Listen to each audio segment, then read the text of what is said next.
Welcome back to the Brothers Workshop, everybody. As always, my name's Dave. And you guys already know me. I'm Sean. Today's video, we are actually in Dallas, Texas, and I was supposed to have a project on the east side of the city. That fell through. We'll show you guys actually where it's at, but we are right around the corner from one of the largest projects I ever worked on as an architect. It's actually right there. But we're gonna go take a look at it, and I want you guys to join us. You ready, Sean? Let's go. Go straight. Okay, see this parking lot here? Make a left into that. That's my old church.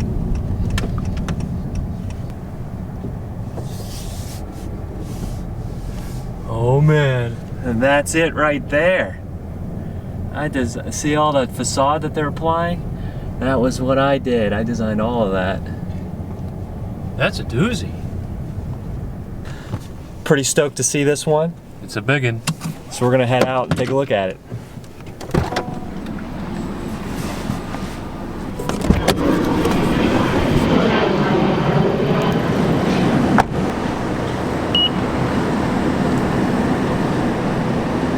I don't know if a wide angle just does it justice just how tall this thing is.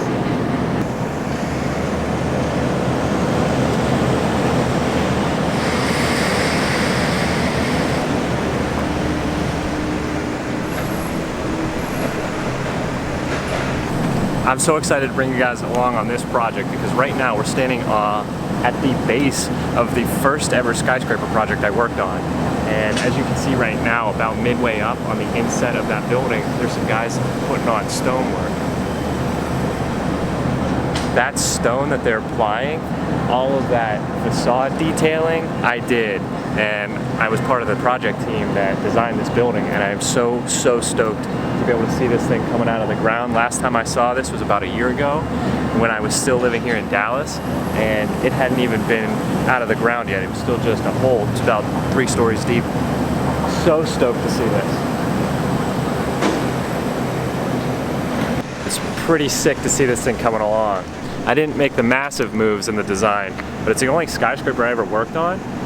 I'd say it's a skyscraper. Yeah, 22 floors, I believe. So we got an active construction site both over here at the church and at the skyscraper. I felt a little bit honored to be working on this project, and I felt maybe that I needed to be verifying all of my work, make sure that this thing looked really good, because I actually went to this church and I didn't want to walk out every Sunday and think, oh wow, that looks terrible. But it looks amazing right now. And what you're seeing is basically a C in plan. If you're looking down on top of the building, it's kind of shaped like a C. And these are apartment units that come out on both sides and in the center. But at the base, if you can see where that green board is, kind of at the top of that scaffolding, that is all a pool deck. Yes, we are 5 floors up at that pool deck level. It's a amenity level, so you also have a bunch of like fitness rooms and conference rooms, stuff like that for the tenants, but then there's gonna be that pool deck there. We had a landscape architect on the project that actually designed it to have trees and everything going on. So it's actually going to be really cool. And it's a gunite pool, so that's a concrete poured pool on top of a concrete podium. On the first floor here, on the right-hand side, is access. That's going to be like a carport and entrance into the parking garage. On the left-hand side here, that's all going to be the leasing offices for the apartment complex. Now, we are in what's known as the Oaklawn neighborhood of Dallas. Just on the other side of this is Highland Park, and that's what the developer of this project was trying to achieve. They're trying to essentially get clients from over there that are downsizing or something like that and move in here. So this is a very high-end project, not something that I could afford to live in, at least anytime soon. So because we got to do that, there's some extra stuff that got used on this project. Essentially, like all that stonework that's up the facade is very expensive, but using that to help attract those higher-end clientele. Very interesting project. I'm so proud that this thing is actually coming out of the ground, and we've been able to help other people stay employed during the pandemic, which is pretty sweet.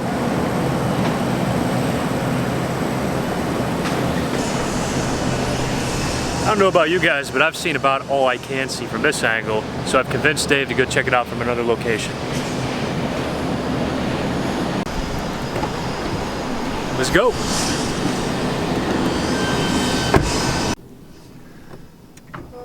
We got that push to start. Does it turn off?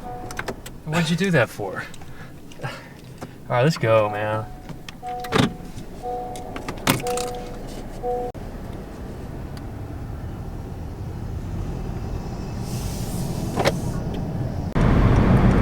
Not this next one. Probably the one after that.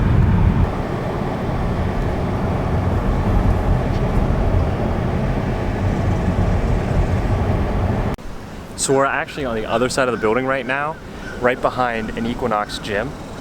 And I kind of want to point out a couple other things. We just missed a private flight go over the building, which is really interesting because we're direct line to Dallas Love Airport.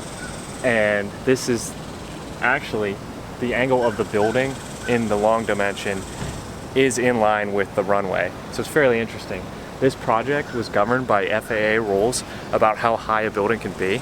We ran into some snags because the project manager that ran this project was not me, but he neglected to notice that.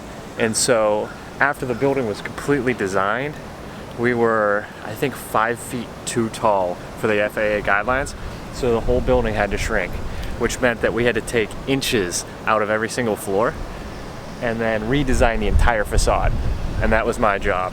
Once I had already designed it, I had to go back, pull all that detailing for the brickwork, and crunch it back down.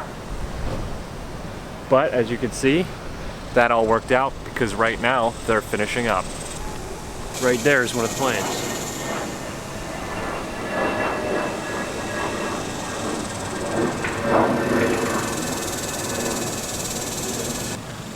Well, there's really not much to do here except for stare at it, so I'm gonna go check something else out.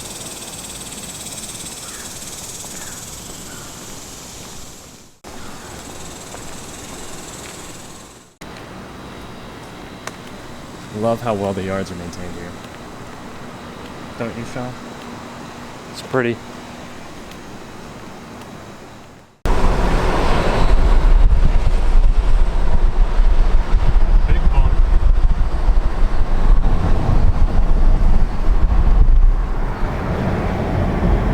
Everybody's gonna be like, man, that camera work is horrible, really shaky. Oh. You should invest in a gimbal. A gimbal or a stabilizer or something.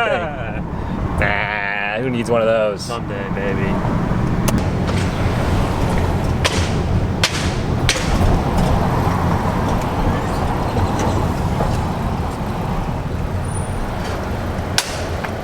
This project was actually really interesting because they actually had to save the facade there and reutilize it because it's a historic facade. Yeah, architecture. Yeah, we're currently in Interesting. the Highland Park area of Dallas, and the company I used to work for actually bid to do this project, and I did some preliminary design expo for that one, which is pretty cool.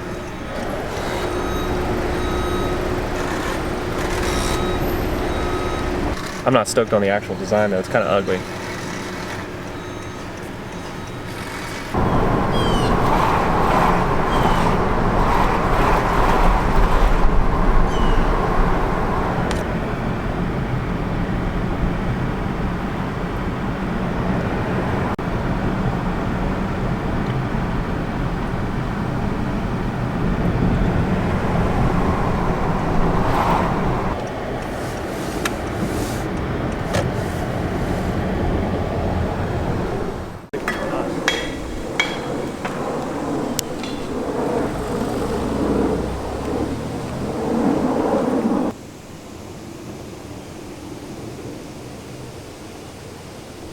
What are you doing there, man? Filming the ducks.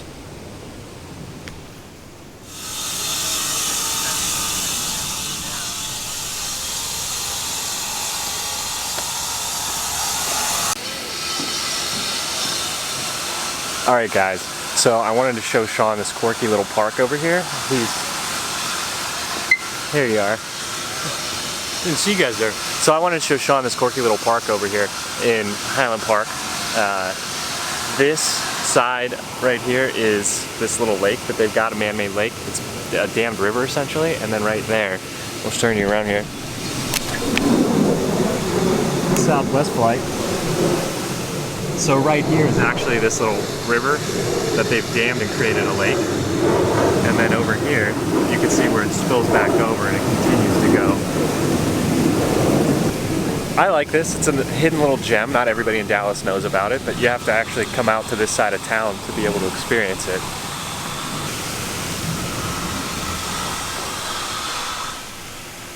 Quite the difference in height too. Look at all those little turtles down there.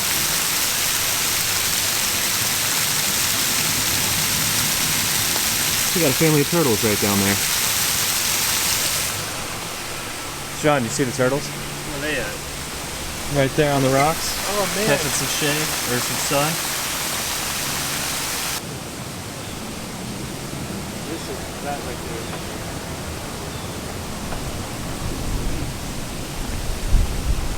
Alright guys, so Sean caught a glimpse of some turtles.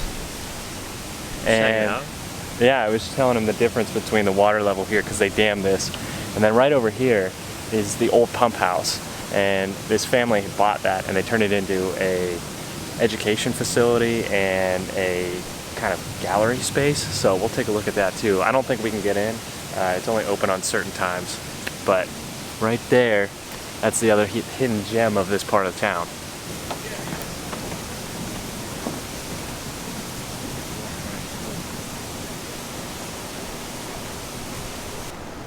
Danger.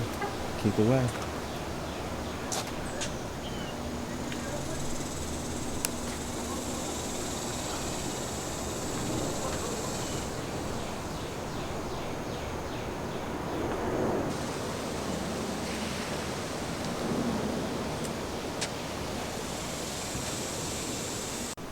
These things are a little creepy. Everybody loves to come get their pictures here though. Yeah, they're kind of creepy. I'm not. This person has a huge sculpture garden just on their property, which is really cool. See this right here? At the gate, there's a sculpture. That's pretty cool, actually. Policeman writing a ticket.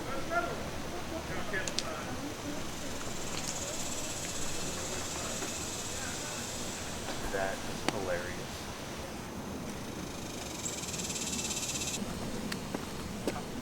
Yeah.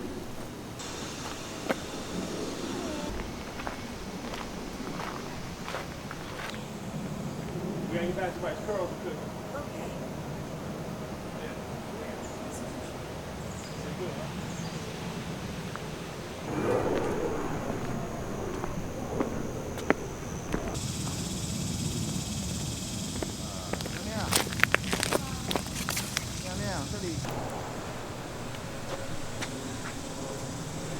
I don't know about you guys, but I feel like David's going to be explaining some architecture to us. I can smell it in the air. Yeah, no, this is the back side of the old pump house that they use as a gallery space now. And I guess and event space.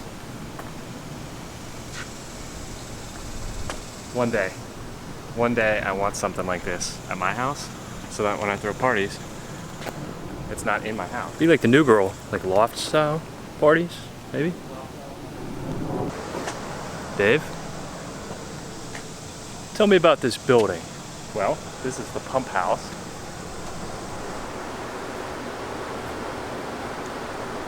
Yeah, look it up online. Yeah, Gary Cunningham was the architect that designed this, and the interior designer was Emily Summers. Thanks to Dallas Magazine. They got all the know about architecture, but this is the same property as this building here. That's a house. Looks like a bomb shelter. Yeah, it's one of the coolest houses I think I've seen in a long time. That's cool. The back side of this house, That looks like the monkey house at the Pittsburgh Zoo. the back side of this house, all glass, and it has cantilevers that go out into the trees. It's super cool.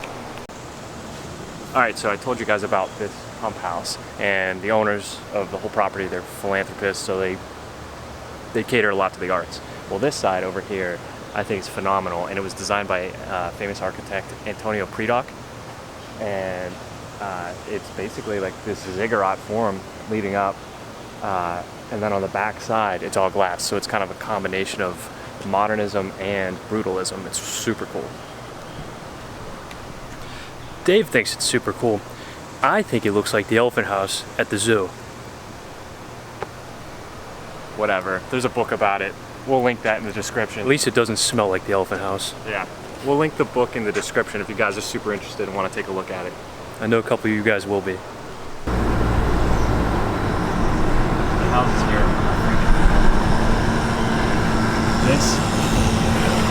That was under construction. It was partial renovation. You don't know what that is? Holy guacamole, man. That's called high design. I don't know. Glad I have you in the car because I'd be like,